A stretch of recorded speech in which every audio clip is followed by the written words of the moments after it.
Mountain Planet donne rendez-vous à tous les acteurs de la montagne dans Esprit Montagne.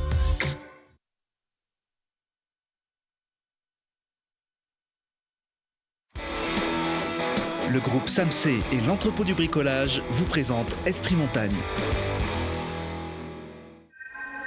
En route sur les chemins d'Esprit Montagne avec la gamme électrifiée de Hyundai et Jeanlin Automobile à Échirolles. Au cœur de nos massifs avec Esprit Montagne et Poma.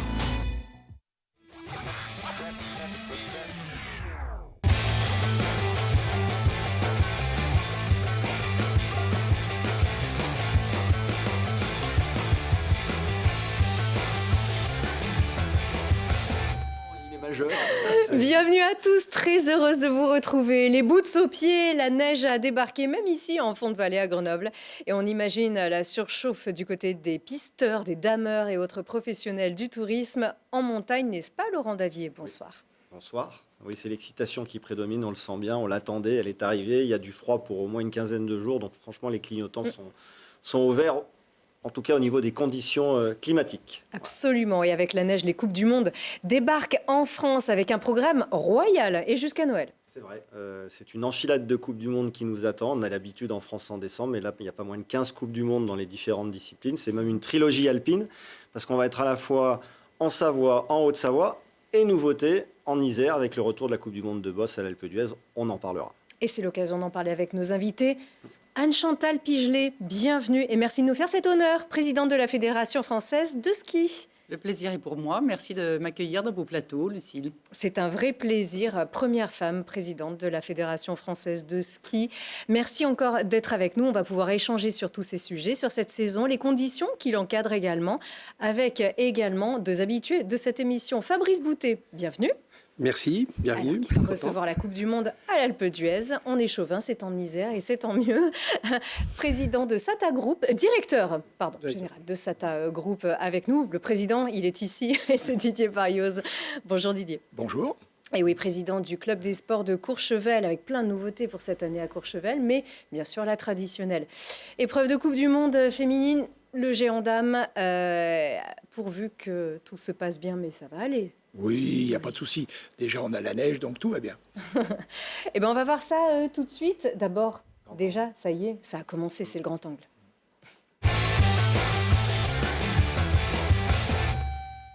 Le grand angle, c'est bien sûr toute l'actu du cirque blanc dans notre grand angle.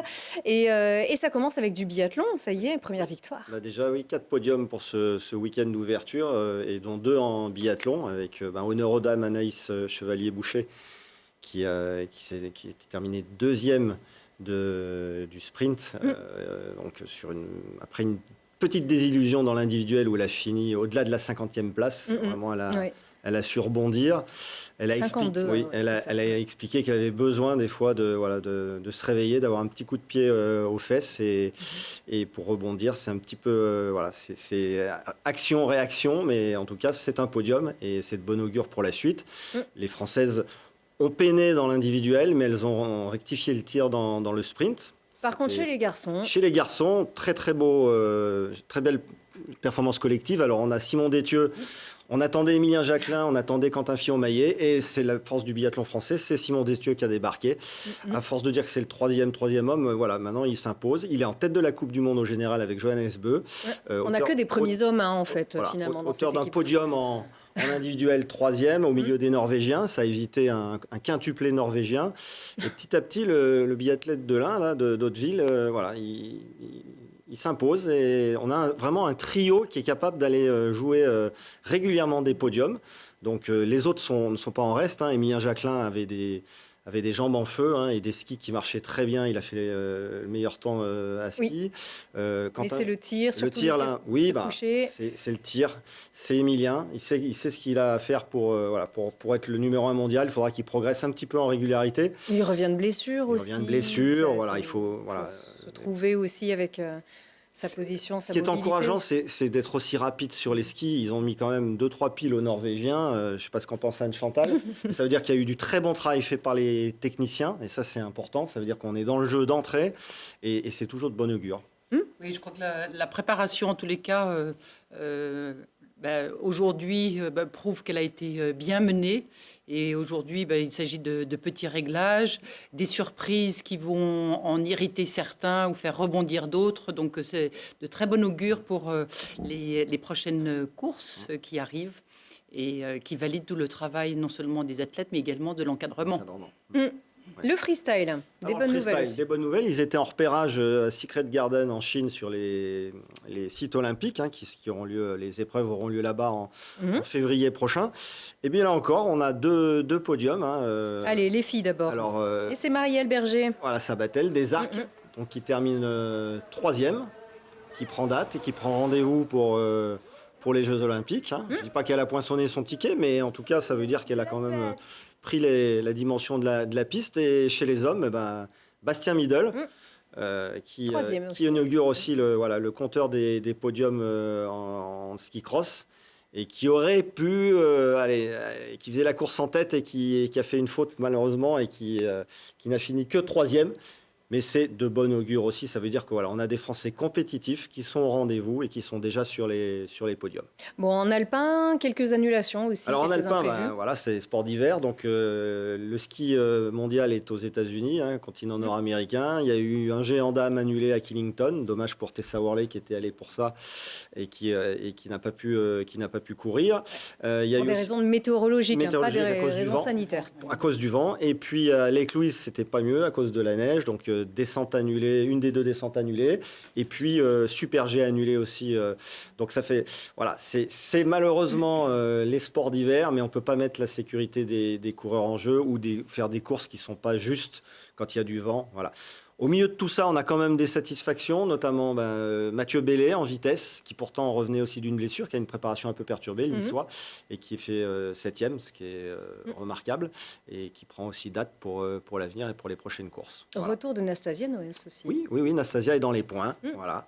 Elle se reconstruit, elle reprend de la confiance, elle valide son dossard, et puis maintenant il va falloir lâcher un peu les chevaux pour aller chercher un peu dans le top 15. Oui, on attend encore les filles. Oui, mais après, il faut être. Je pense que je suis le premier à être impatient, mais je pense qu'il faut un peu de patience et lui laisser le temps de se reconstruire, et puis que les jeunes aussi puissent prendre conscience de ce qu'est une Coupe du Monde. C'est vrai que mentalement, c'est une approche un peu différente et que du coup, certaines peuvent encore perdre leurs moyens. C'est l'expérience, il faut que ça rentre. Ça va venir, bien évidemment. Un petit mot sur ce week-end, Anne-Chantal Pigelet? C'est les prémices de belles choses à venir. Effectivement, on a eu aussi un très bon week-end à Ruka, chez les fondeurs, avec des belles choses chez les garçons notamment. Et puis Richard effectivement, qui est Hugo et même Lucas, tous vraiment se sont très très bien comportés. Donc là aussi, une discipline où on peut avoir de belles choses cet hiver. Même à Maurice Magnifica qui revient en forme quand on sait que ce dont est capable de réaliser Maurice. Voilà, donc des surprises à venir, mais surtout aussi beaucoup de confirmations dans toutes les disciplines. Et maintenant que la neige est là, place aux réjouissances. Oui. Pourvu que ça dure, bien évidemment. Moi, j'aimerais pas être à la place du sélectionneur du relais en ski de fond quand il va falloir trouver la bonne formule pour aller aux Jeux Olympiques, parce qu'on a vraiment beaucoup de candidats. Il y a du choix. C'est tant mieux.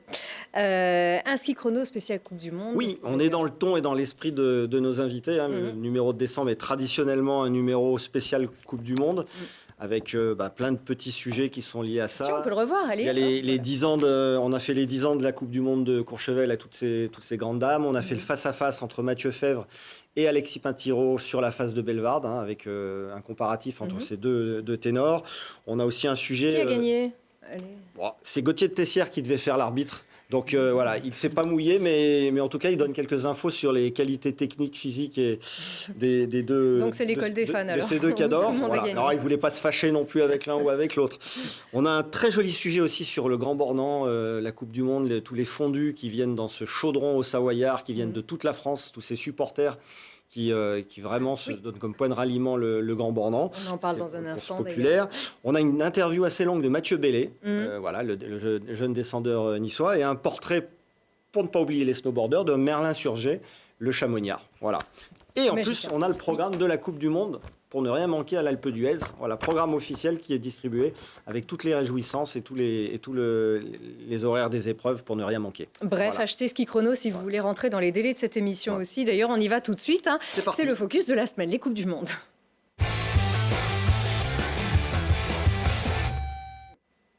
Et avant d'ailleurs d'évoquer toutes ces Coupes du Monde, ce début de mandat, comment ça se passe ? Écoutez, un peu sur les chevaux de course, on va le dire, puisque il faut, même si je suis et je reste dans la fidèle lignée de Michel Vion, beaucoup de sollicitations, puisque tout naturellement, que ce soit les institutions, les partenaires, et puis même les organisateurs de Coupe du Monde souhaitent me rencontrer. Et donc, les régions aussi, je m'étais engagée à aller les voir. Me suis déplacée dans beaucoup d'assemblées générales pour mieux comprendre les enjeux et les attentes de nos clubs vis-à-vis de la fédération, pour qu'on soit véritablement dans cet élan de la reprise. L'année dernière a été quand même relativement compliquée pour les clubs, notamment les clubs loisirs. Les clubs de compétition ont eu la possibilité, et ça j'en remercie évidemment la fédération, mais également tous les acteurs de l'écosystème qui ont participé à l'ouverture de certaines stations de ski. Et donc nos jeunes ont pu skier, certains même courir. Néanmoins, c'est tout cette envie et cette vie qu'il faut remettre au sein des clubs. Donc un début de mandat très occupé, mais très enrichissant. Oui, dans des conditions très particulières, on le sait. Vous le vivez comme une réjouissance aussi, avec la hâte de voir toute cette machine reprendre son cours habituel après la saison qu'on a connue. Eh bien, écoutez, oui, un malade convalescent qui va renaître, c'est toujours plein d'espoir. Donc aujourd'hui, effectivement, il y a un appétit pour revenir faire du ski sous toutes ses formes. On a la neige. Les signes à ce jour sont plutôt encourageants sur la réouverture non seulement des remontées mécaniques, mais notre capacité à accueillir, que ce soit les remontées mécaniques, que ce soit dans les clubs. Donc nous allons pouvoir vivre cet hiver. Et ça, je pense que le monde en a bien besoin. Et alors, un convalescent est toujours plein d'espoir et plein d'envie, mais aussi plein d'inquiétude et peur de rechute aussi. Et c'est vrai qu'on ne sait pas exactement ce qui se présente devant nous. On connaît le contexte aujourd'hui. Quel est votre état d'esprit par rapport à ça et à cette situation sanitaire ? Oui, vous avez raison de le souligner. Ce matin, j'étais encore en commission nationale de fonds, et beaucoup de présidents de clubs ou d'organisateurs de courses ont plein de petites questions en disant qu'est-ce qui va se passer, comment on va contrôler. Et nous, notre rôle et notre mission, c'est de rassurer, en sachant qu'aujourd'hui, l'état de la vaccination en France nous permet d'être quand même mesuré, mais plein de possibilités pour pouvoir skier.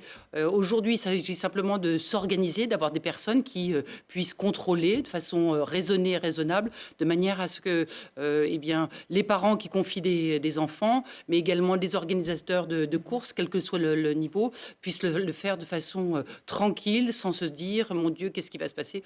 Et ça, nous sommes en mesure, en capacité de le faire. Un masque, un pass sanitaire, c'est pas très compliqué. Il faut simplement du bon sens, de l'efficacité et être en ordre de marche. En tous les cas, la fédération et nos clubs sont en ordre de marche et il faut s'en satisfaire. Justement, revenons aux Coupes du Monde. Quel est le rôle de la Fédération française de ski dans l'accompagnement des organisateurs des étapes de Coupe du Monde ? C'est une très bonne question, Laurent. Le rôle de la fédération, c'est de conforter, encourager des savoir-faire.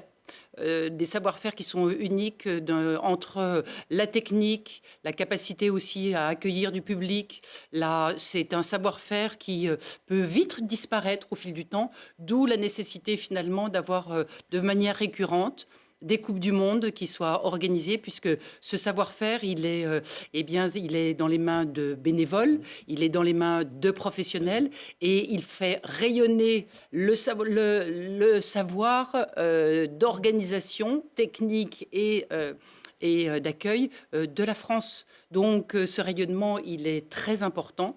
Il appartient à la fédération, en tous les cas, d'être en véritable support de tous nos organisateurs. lorsque nous avons des personnes au sein de la fédération qui viennent apporter le concours, que ce soit en termes de sécurité, en termes de planification, en termes d'accueil. Nous sommes très en contact de toutes les stations organisatrices et cette année, c'est un vrai challenge, mais une vraie réussite. 30 Coupes du Monde dans tous les massifs de français vont se réaliser dans toutes les disciplines. Donc c'est une vraie fierté pour la fédération et elle ne peut qu'applaudir et se mettre au service de tous ces organisateurs pour qu'on donne le meilleur de nous-mêmes. C'est vrai qu'on ne l'a pas dit, mais après le mois de janvier, il y a une Coupe du Monde de freestyle à Font-Romeu, il y a une Coupe du Monde, une première dans le Jura, au Rousse-Prémanon du ski de fond, il y a des Coupes du Monde de télémarque, il y a les mondiaux de kilomètres lancés, enfin de ski de vitesse à Vars. C'est vraiment un feu d'artifice. Voilà, une panoplie extraordinaire où finalement les stations et le savoir-faire des comités d'organisation vont pouvoir pleinement s'exprimer. Et nous sommes là à leur côté. Et parmi les étapes plus traditionnelles, on grille la priorité à nos invités pour parler du Grand Bornand et ses 70 000 spectateurs payants attendus. C'est beaucoup de monde. C'est une grande fête. C'est une grande fête. C'est la combinaison finalement des meilleurs athlètes du monde qui vont s'exprimer au milieu d'une véritable fête populaire que je dois dire, le Grand Bornand a la chance, mais également la capacité de réaliser un enthousiasme à travers ses bénévoles, un savoir-faire technique extraordinaire. Et je crois que de ce côté-là, nous allons être très, très gâtés. Une expérience. Une expérience à vivre pour les vrais amateurs de biathlon, mais pas que. Simplement pour venir prendre le pouls de l'ambiance, des grandes émotions, des grands frissons, faire des holas dans la foule, c'est extraordinaire. C'est le biathlon qui fait ça aussi. Hein. Il y a ce côté peut-être encore plus spectaculaire. Oui, notre pouls, le cœur bat au rythme des balles aussi de temps en temps. Et les cibles, c'est ça. Oui, c'est ça. On est au cœur du village, le clocher est juste au-dessus du sommet. On est dans une ambiance fabuleuse. Tout le monde s'y retrouve. Ça devient vraiment la grand-messe du nordique et c'est un rendez-vous. Voilà, ça nous a manqué l'année dernière qu'il n'ait pas pu être organisé, donc on croise les doigts pour que tout se passe bien cette année. Et que ça ne nous manque pas cette année encore. Voilà. Est-ce que vous savez si une menace pèse sur menace, c'est vrai que c'est pas beau ce mot, donc on ne sait pas le dire non plus. Une menace pèse éventuellement sur cette épreuve et un huis clos peut-être pourrait se dessiner ou pas du tout? À ce jour, effectivement, on est tous très attentifs à la lecture des données statistiques de la pandémie. Néanmoins, à ce jour, les rassemblements sont autorisés. Il n'y a pas de jauge qui a été préconisée à ce stade. Contrairement à l'Autriche, par exemple. Contrairement à l'Autriche. L'Autriche est confinée. Qui est confinée, oui. Donc, on ne peut pas faire de rassemblement. Voilà. Donc à ce jour, du 16 au 19, venez nombreux au Grand Bornand avec évidemment les mesures et les préconisations qui seront faites jusqu'à 2-3 jours avant les événements et qui seront évidemment pleinement respectés par le comité d'organisation. Et évidemment, il faut rappeler que la vaccination n'empêche pas les mesures barrières, bien au contraire, et qu'on parviendra à bout avec toutes ces mesures, la vaccination et surtout le respect de ces mesures. Le masque, la distanciation, si c'est possible, évidemment, notamment en intérieur, puisqu'il faut aussi vivre aussi ces moments en station. Voilà, donc il faut être très respectueux des consignes qui sont données. On peut partager sans être tous à touche-touche, bien porter son masque, bien évidemment avoir un pass sanitaire. Et c'est comme ça que nous arriverons à bout de cette pandémie. Il faut y croire. Montrons l'exemple. C'est vivement qu'on en sorte, on ne sait pas quand. Hein. Ça fait 2 ans bientôt qu'on dit ça. Ça va, vous gardez le moral, bien sûr. Ah oui, ça, on garde le moral. Et on est complètement dans la même ligne. C'est respecter. On s'est tellement plaint l'année dernière que le gouvernement ne nous faisait pas assez confiance et qu'on était déjà prêts. Cette fois, ils nous font confiance. À nous de respecter, de leur montrer qu'ils ont raison de nous faire confiance. Donc, c'est le moment ou jamais, quoi. Et notamment à l'Alpe d'Huez, Laurent. C'est vrai. Alors. Et notamment à l'Alpe d'Huez, oui, on n'échappe pas. Le retour de la Coupe du Monde à l'Alpe d'Huez. Et ça sera les 17 et 18 décembre. Voilà. Après une longue absence, les dernières Coupes du Monde étaient en ski cross au début des années 2010. Et là, la Coupe du Monde revient, l'Alpe d'Huez revient dans le grand monde avec cette double Coupe du Monde de boss avec un plateau de rêve et les Français qui sont à la pointe avec, j'allais dire, Perrine Lafont, championne olympique et qui est la leader du ski de boss. Et puis Ben Cavé aussi chez les hommes qui aspire à la rejoindre. Donc c'est deux belles têtes de gondole pour ce retour, pour voilà, une épreuve qui va, j'espère, aussi amener pas mal de monde du bassin grenoblois ou lyonnais, parce que c'est toujours très festif. Donc ça sera en front de neige sur le Signal, hein, ça sera vraiment très accessible. Elle est là, et ça c'est Perrine. Hein. Voilà, c'est Perrine. Sur le stade de l'Alpe d'Huez, qui est désormais un spot qui est entièrement dédié aux bosseurs français qui peuvent venir s'y entraîner en camp de base. Donc c'est important pour eux d'avoir cette structure. Hein. Ils sont maintenant un endroit où ils sont accueillis, ils sont choyés, et c'est important pour le moral. Donc voilà, maintenant après, où on en est justement, parce que là on voit les images de l'hiver dernier, où on en est dans ce mur de boss, il ressemble à quoi en ce moment, Fabrice? Alors il ressemble à beaucoup de neige posée, et c'est vrai qu'on passe du temps avec nos dameurs à bien lisser les pistes, qu'il n'y ait pas une seule bosse, et tout d'un coup là on arrive, on leur dit bon, faut carrément faire un champ de mine. Donc on est en train de travailler, on va attaquer dès le 7 décembre la construction du champ de bosse pour qu'il soit prêt aux alentours du 10-12, pour que le 13 on commence à véritablement travailler l'ensemble du stade de slalom. Il a été remis en place un certain nombre d'enneigeurs pour véritablement sécuriser la neige. Donc là, ça a été tout le travail qui a été fait pendant l'automne.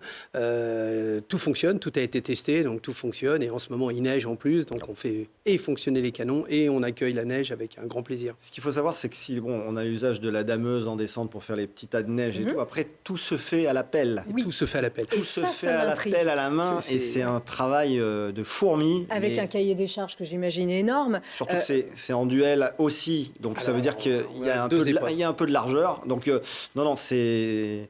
Alors, à regarder, c'est remarquable. On sait combien de bosses doit contenir, parce que le cahier des charges est très précis. Il y en a beaucoup trop pour moi, par exemple, déjà. Mais tout est véritablement organisé, planifié, structuré. C'est pas nos petites bosses à nous, c'est quand même... Ah non, puis elles sont bien travaillées, elles ont un espace bien précis, la zone de plateforme où il y a les sauts, effectivement, là aussi, la zone où on vient à l'atterrissage, tout ça, c'est bien codifié.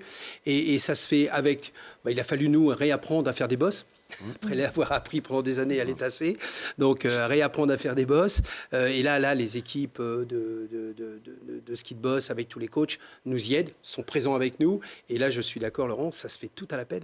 C'est-à-dire qu'après, et les skieurs viennent eux-mêmes aider à construire. Donc, c'est un sport qui du début jusqu'à la fin inclut l'encadrement, les skieurs. Donc c'est une nouvelle activité qu'on est en train de découvrir à l'Alpe d'Huez, mais qui nous a complètement charmés.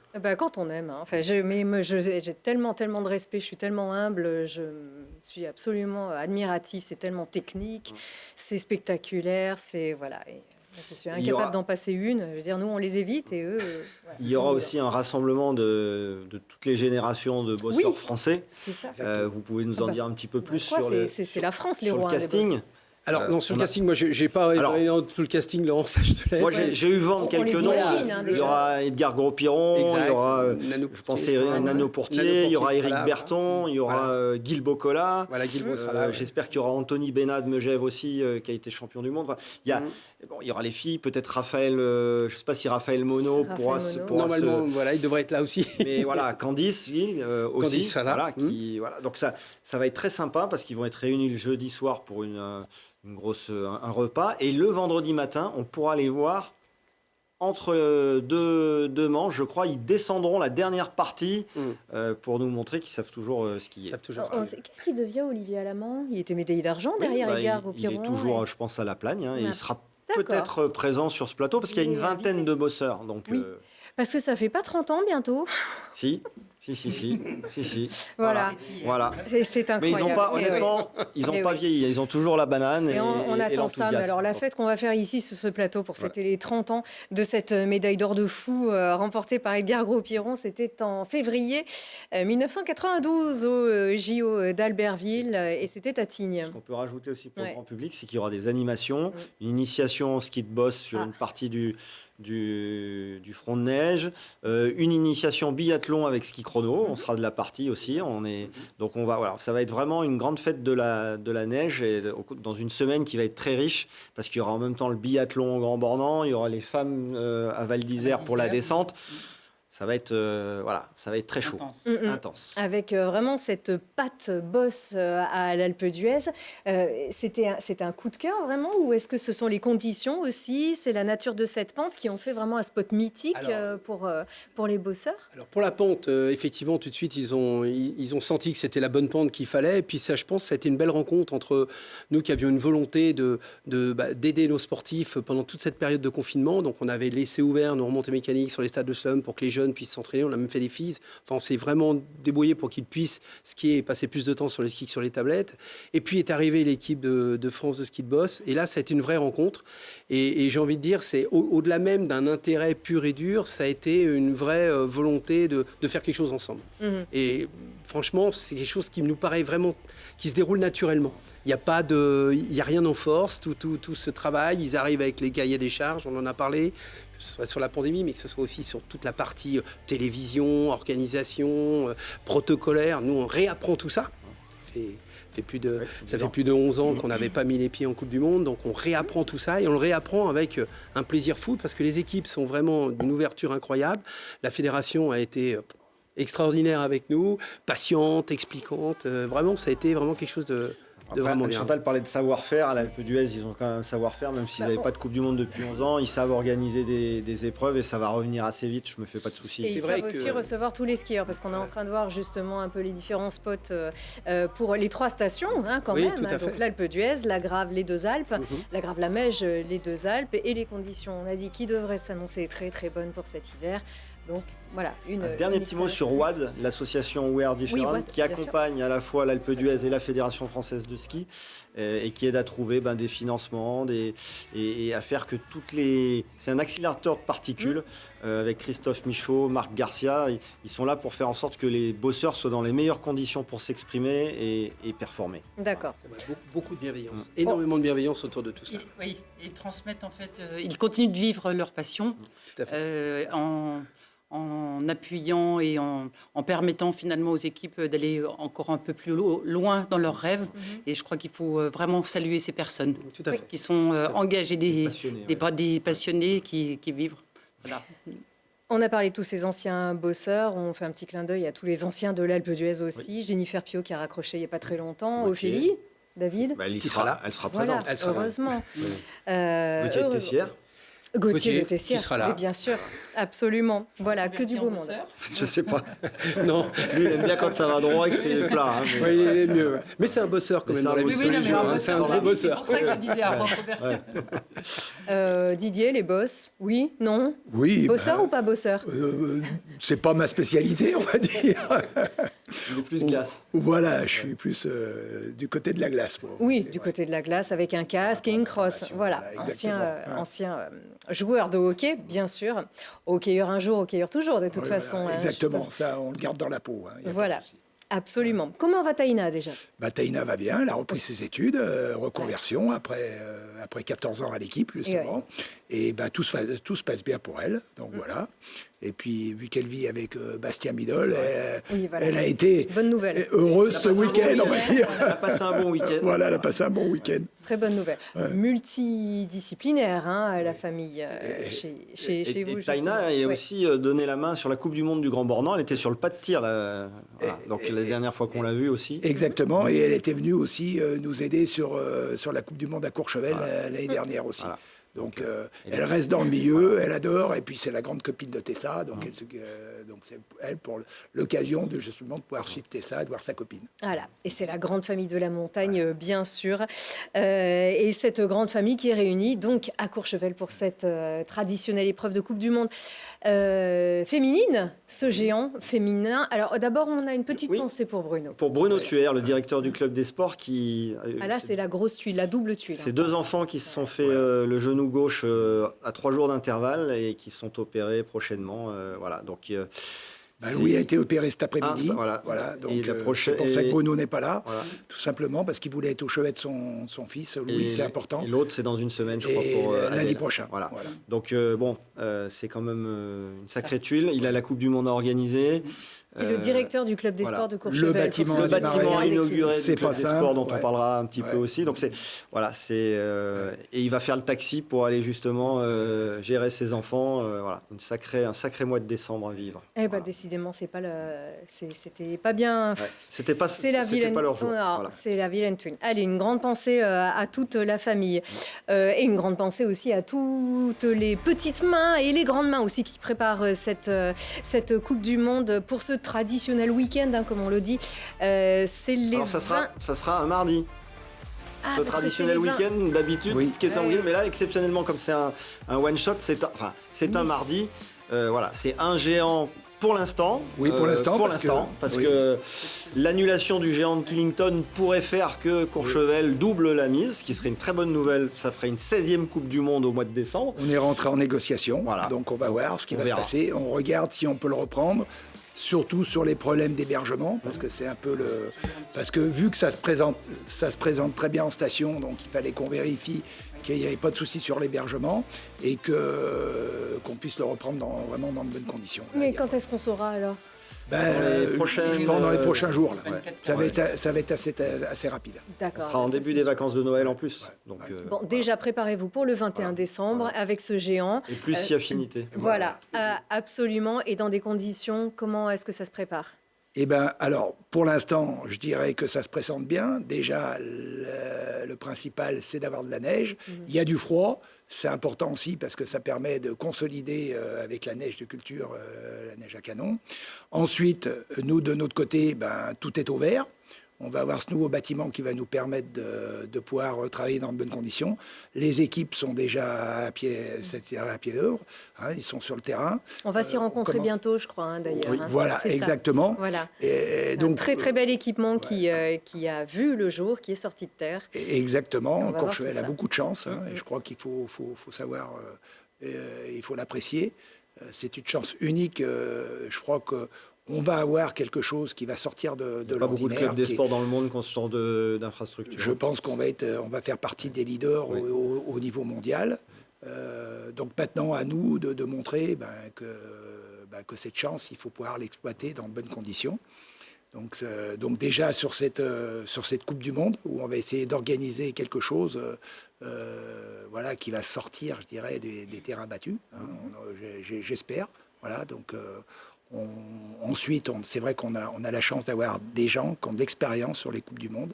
Justement, on parlait des problèmes qu'on rencontre avec le Covid, c'est les bulles, tout ça. On a eu l'expérience de le faire l'année dernière. On a eu la chance de le faire aussi cet été avec la Coupe du Monde de saut. Donc, c'est des choses qu'on maîtrise. On a 2 expériences qui ont été et qui se sont bien passées. Donc, j'espère que maintenant, ça va dans le bon ordre et que tout va bien se passer. Et vous savez aussi que toute cette expérience que vous allez encore engranger va vous servir pour un événement qui arrive déjà à grands pas. C'est dans un peu plus d'1 an. Hein. C'est cette fameuse coupe ces fameux mondiaux, hein, Courchevel-Méribel 2023. Où en est-on d'ailleurs de la préparation? Alors, la préparation, je dirais qu'il y a un comité d'organisation. Nous, le club, il faut bien comprendre qu'on est là qu'en appui, mais on n'est pas du tout... il y a un comité d'organisation qui s'occupe... On voit hein, d'ailleurs avec Perrine Pelen. Voilà, exactement, qui s'occupe la piste de l'éclipse. Voilà. Par contre, nous, au niveau de Courchevel, au niveau de la piste de l'éclipse, c'est tout en place. La retenue collinaire, tout est en place, les enneigeurs. Donc, pour nous, ça se passe bien. On a fait un bâtiment en bas aussi, en bas de la piste. Donc, de ce côté-là, tout est au vert. Hein. Donc ensuite, il y a toute l'organisation générale, mais je dirais que maintenant on est sur un compte à rebours et puis Et on se réjouit. Voilà, exactement. De cette belle Mais fête. ça va vraiment. Il y aura les finales. Ça va. Oui, Au mois de mars. on parle d'abord des finales, bien sûr. Ce sera une belle fête au mois de mars, hein. Donc juste derrière les Jeux. Donc. Et oui. Voilà, j'espère que nos athlètes reviendront avec des médailles, ce qui va permettre... voilà. Et puis, ce qui est important, c'est que tout le monde adhère. Et ça, pour que ce soit une fête populaire, il faut que les gens montent, il faut que les gens viennent. Et ça va être primordial. Je dirais que quand on veut que ça marche, il faut 2 choses. Il faut des athlètes qui sont dans le coup. On les a aujourd'hui. On a vraiment les athlètes début de saison, là. On a vraiment tout ce qu'il faut pour faire vibrer les gens. Et là, maintenant, il faut qu'on ait le public, il faut que les Savoyards, tout ce qui est les Isérois, les Rhodaniens, la région Rhône-Alpes adhèrent à cette fête. Et ça, c'est primordial pour qu'on puisse... Oui, si je peux me permettre, Didier, que le monde de la montagne, à travers ces finales, se sentent encore plus unis et un vent de folie les traverse pour aller revoir des choses qui sont extraordinaires. Les meilleurs skieurs mondiaux vont s'affronter sur des pistes qui sont nouvelles, extrêmement sélectives pour certaines.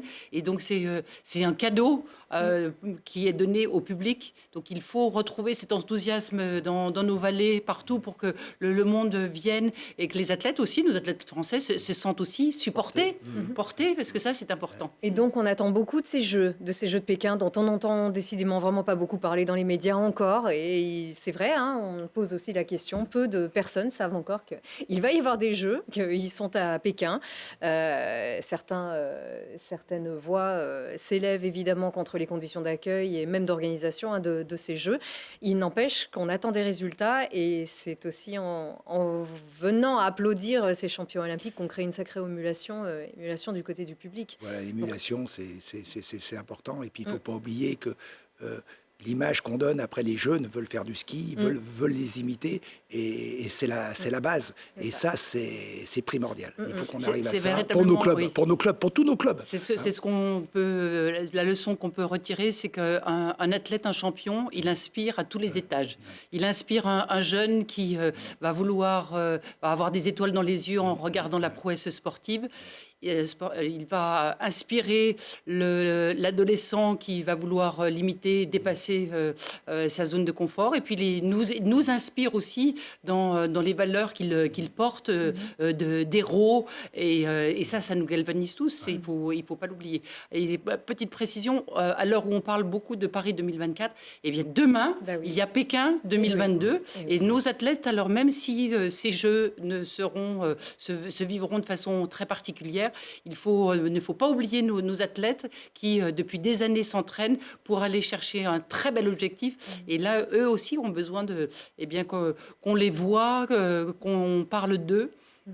Et là aussi, la fédération, elle a ce rôle d'offrir plus de visibilité à ces champions qui le méritent bien.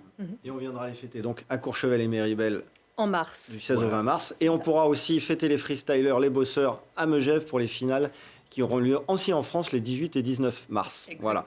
Et un dernier mot sur... Oui, alors on avait promis. Quand on parle de Courchevel, c'est le bonnet. Ça va pas être facile avec la queue de cheval, mais oui, le alors bonnet de Courchevel. On est obligé de finir comme ça.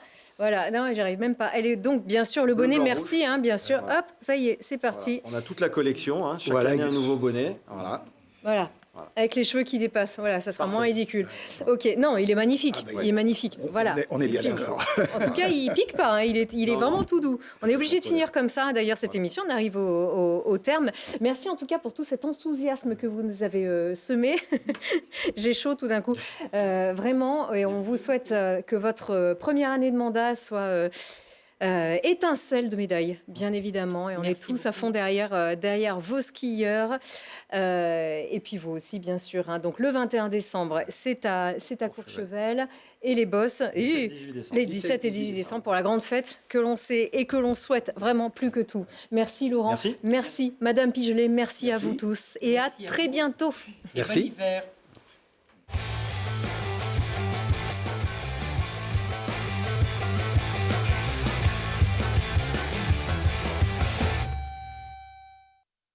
Mountain Planet donne rendez-vous à tous les acteurs de la montagne dans Esprit Montagne. Le groupe Samsé et l'entrepôt du bricolage vous a présenté Esprit Montagne. C'était Esprit Montagne avec la gamme électrifiée de Hyundai Jeanlin Automobile à Échirolles. Au cœur de nos massifs avec Esprit Montagne et Poma.